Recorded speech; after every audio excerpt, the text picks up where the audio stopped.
Shalom Bapak Ibu, saudara-saudari yang terkasih dalam nama Tuhan. Sebelum kita mendengarkan kebenaran firman Tuhan, mari kita teduhkan hati kita mau berdoa. Bapak yang baik, kami sungguh bersyukur, kami berterima kasih Tuhan, buat setiap kebaikan Tuhan, buat setiap anugerah-Mu Bapa, yang Kau selalu boleh nyatakan dalam kehidupan kami. Jikalau sebentar kami akan dengar akan firman-Mu Bapa, kami mau berdoa Bapa, bahwa setiap benih firman yang akan kami dengar Tuhan, tidak akan pulang begitu saja, tapi firman-Mu boleh bertumbuh, boleh berakar, berbuah lebat dalam hidup kami, dan kami boleh lakukan Tuhan firman-Mu.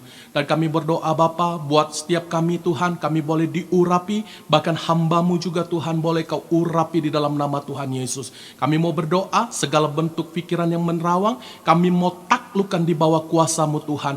Cengkram setiap hati kami Tuhan, agar kami benar-benar Tuhan boleh fokus Tuhan mendengarkan firman-Mu. Hanya di dalam nama Tuhan Yesus kami berdoa dan mengucap syukur. Haleluya. Amin. Ya, tema kita pada hari ini adalah mengikut sertakan Tuhan dalam segala perencanaan. Tak terasa hampir 2 tahun kita sudah melewati pandemi COVID-19 dan hampir semua bangsa di dunia ini mengalami hal yang sama. Saya percaya bahwa banyak sekali ya kita semua sudah merencanakan, sudah mesusun satu rencana ya, dan terjadi pandemi COVID dan membuat setiap rencana-rencana kita menjadi berantakan.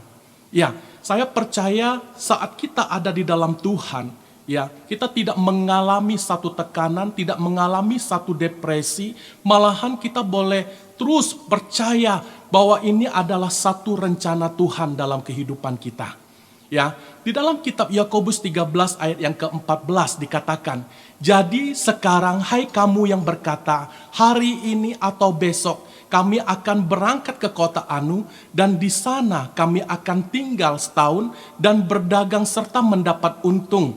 Sedang kamu tidak tahu apa yang akan terjadi besok.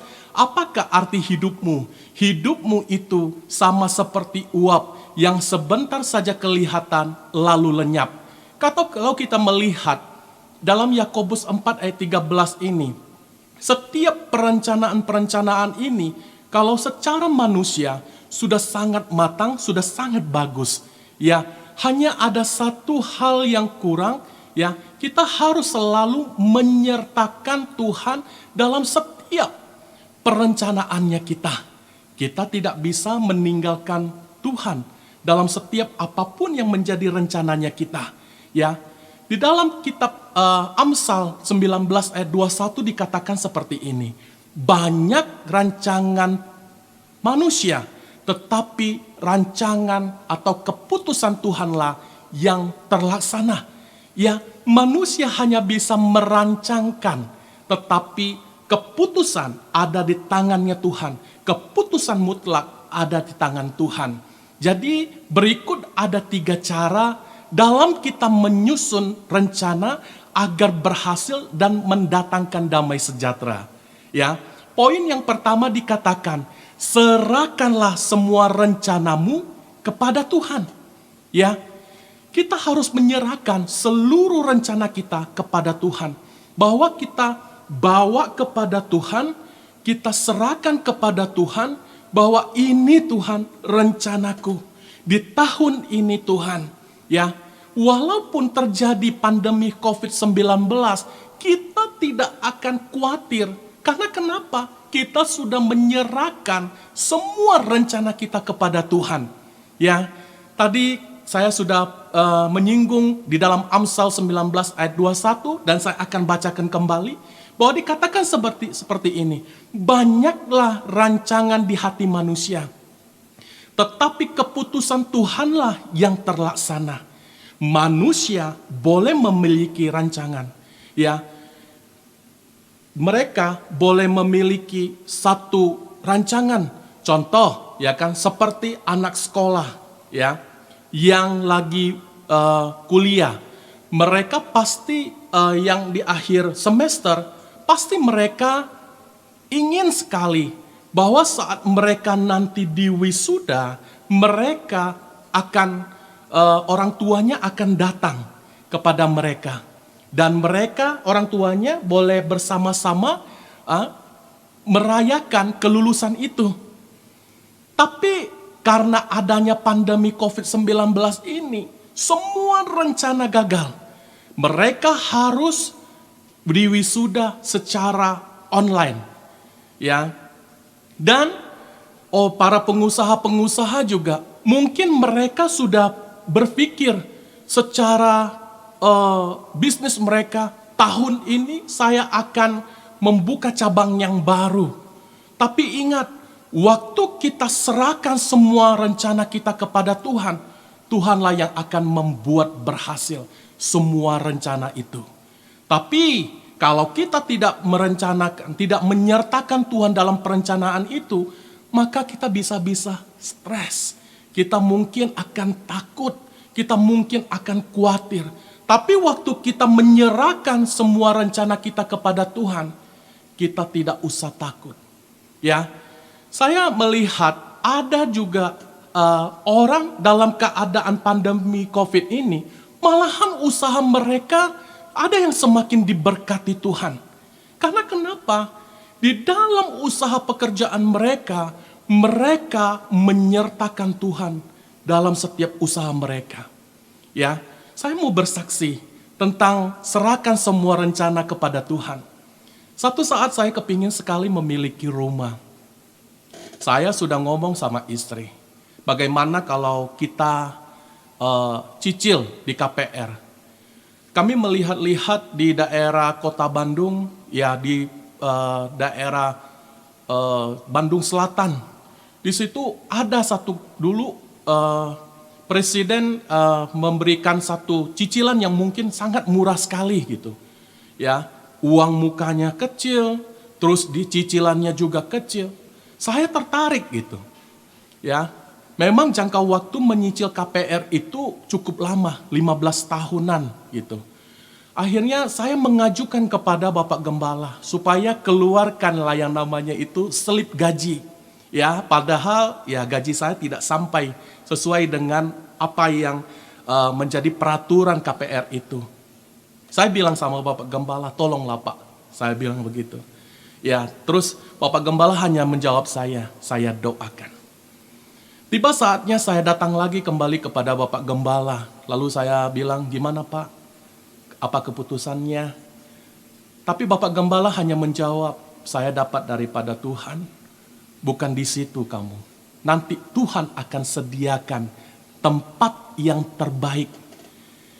Tidak jauh. Dan kamu tidak akan capek bolak-balik dari rumahmu ke gereja. Saya saat itu tidak bisa menerima, ya kan? Saya bilang dalam hati saya menggerutu. Saya bilang dalam hati saya, ini Bapak Gembala kok begini ya?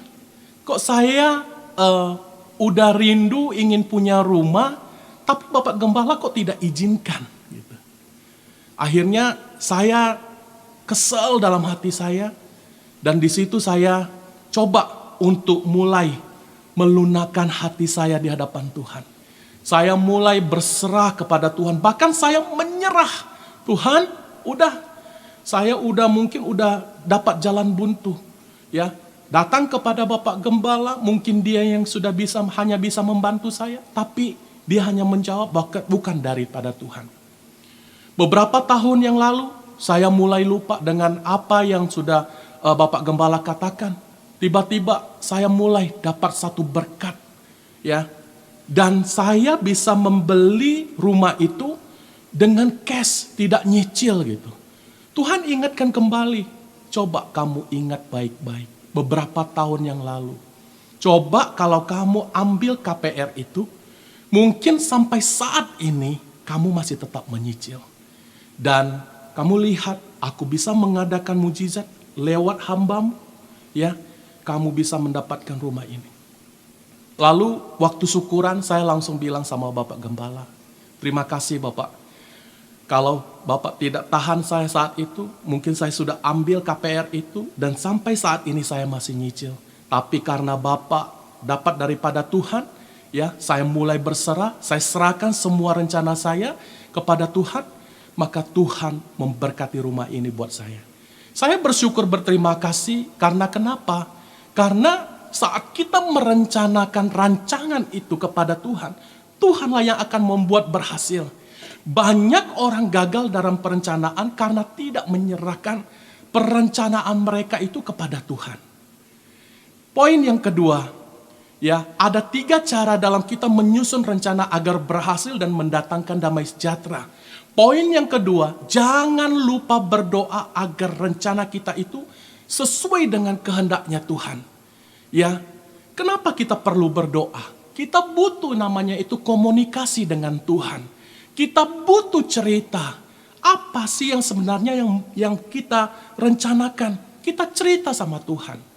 Justru waktu kita cerita sama Tuhan, walaupun dalam keadaan pandemi COVID-19, kita tetap tenang. Karena kenapa? Kita sudah ceritakan setiap rencana itu kepada Tuhan. Ya, dan Tuhanlah yang akan membuat berhasil. Di dalam Yakobus 4 ayat yang ke-15 dikatakan seperti ini. Sebenarnya kamu harus berkata, jika Tuhan menghendaki, kami akan hidup dan berbuat ini dan itu. Ya, marilah ayo kita hidupkan firman Tuhan ini. Kita katakan, jika Tuhan yang menghendaki, maka Tuhan pun bisa memberkati saya saat dalam keadaan pandemi COVID seperti ini. Ya, kita mulai saat kita mau melakukan aktivitas kita, jangan lupa kita berdoa di hadapan Tuhan. Serahkan semuanya kepada Tuhan. Maka Tuhan yang akan membuat berhasil segala rencana kita. Poin yang ketiga, berikut ada 3 cara dalam kita menyusun rencana agar berhasil dan mendatangkan damai sejahtera. Dan poin yang ketiga dikatakan, jangan pernah merancangkan hal yang jahat agar tidak celaka. Kita harus merancangkan hal-hal yang baik, bukan hal-hal yang jahat. Kalau kita merancangkan hal yang jahat, maka percayalah, setiap apa yang kita rencanakan tidak akan pernah berhasil. Karena Tuhan sangat membenci yang namanya itu kejahatan. Di dalam kitab Mika 2 ayat yang pertama dikatakan, celakalah orang-orang yang merencanakan kedurjanaan dan yang merencanakan kejahatan di tempat tidurnya. Jadi ayo Bapak Ibu, mulailah kita menyertakan Tuhan. Membuat satu perencanaan yang baik, ya, yang selalu mengikut sertakan Tuhan dalam setiap perencanaan kita. Supaya apa? Supaya setiap rencana kita boleh diberkati Tuhan. Jangan pernah merencanakan hal yang jahat karena Tuhan sangat membenci kejahatan. Ingat di dalam kitab Yeremia 29 ayat yang ke-11 dikatakan, sebab aku ini mengetahui rancangan-rancangan apa yang ada padaku mengenai kamu. Demikianlah firman Tuhan, yaitu rancangan damai sejahtera dan bukan rancangan kecelakaan, untuk memberikan kepadamu hari depan yang penuh harapan. Tuhan sudah berjanji di dalam kitab Yeremia 29 ayat ke-11. Dikatakan bahwa Tuhan tidak pernah merancangkan hal yang jahat dalam hidup kita. Tapi Dia merancangkan hal yang penuh dengan damai sejahtera dalam hidup kita. Ya, agar hidup kita itu boleh mengalami satu terobosan demi terobosan. Jadi Bapak Ibu, saudara-saudari yang terkasih dalam nama Tuhan, hari ini kita boleh belajar agar kita boleh mengikut sertakan Tuhan dalam segala perencanaannya kita. Kalau kita mengikut sertakan Tuhan dalam setiap perencanaan kita, percayalah bahwa setiap apa yang kita rencanakan pasti akan diberkati Tuhan. Terpujilah nama Tuhan. Mari kita sama-sama kita tundukkan hati kita. Kita mau berdoa. Bapa yang baik, kami bersyukur, kami berterima kasih Tuhan untuk kebenaran firman-Mu Tuhan pada hari ini yang boleh mengajarkan kami agar kami boleh mengikut sertakan Engkau Tuhan dalam setiap perencanaan kami. Tuhan, ajarkan kami Tuhan agar kami Tuhan benar-benar boleh serahkan semua rencana kami kepada Tuhan, dan kami tidak lupa berdoa agar setiap rencana kami itu sesuai dengan kehendak Tuhan. Dan yang kami juga Tuhan boleh, jangan sampai kami boleh merencanakan hal-hal yang jahat agar kami tidak celaka Tuhan. Kami bersyukur berterima kasih untuk kebenaran firman-Mu Tuhan. Terima kasih Bapa, bahwa kami percaya bahwa setiap firman-Mu yang sudah ditabur tidak akan pulang begitu saja. Tapi firman-Mu boleh bertumbuh, berakar, berbuah lebat, dan boleh kami lakukan Tuhan. Terima kasih Bapa, hanya di dalam nama Tuhan Yesus kami berdoa dan mengucap syukur. Haleluya. Amin. Ini waktunya kita menerima berkat dari Bapa kita, dan dengan iman angkatlah kedua belah tanganmu dan aminkan setiap apa yang saya ucapkan. Diberkatilah keluargamu, diberkatilah kesehatanmu, diberkatilah pelayananmu, diberkatilah pekerjaanmu, diberkatilah usahamu, mulai dari sekarang sampai selama-lamanya. Biarlah kiranya damai sejahtera dari Allah Bapa dan dari Tuhan Yesus Kristus yang sudah rela berkorban, dan Roh Kudus yang setia menghibur, menguatkan, meneguhkan saudara dari hari ini sampai selama-lamanya, sampai Yesus datang yang kedua kali. Semua yang percaya katakan amin, amin, amin.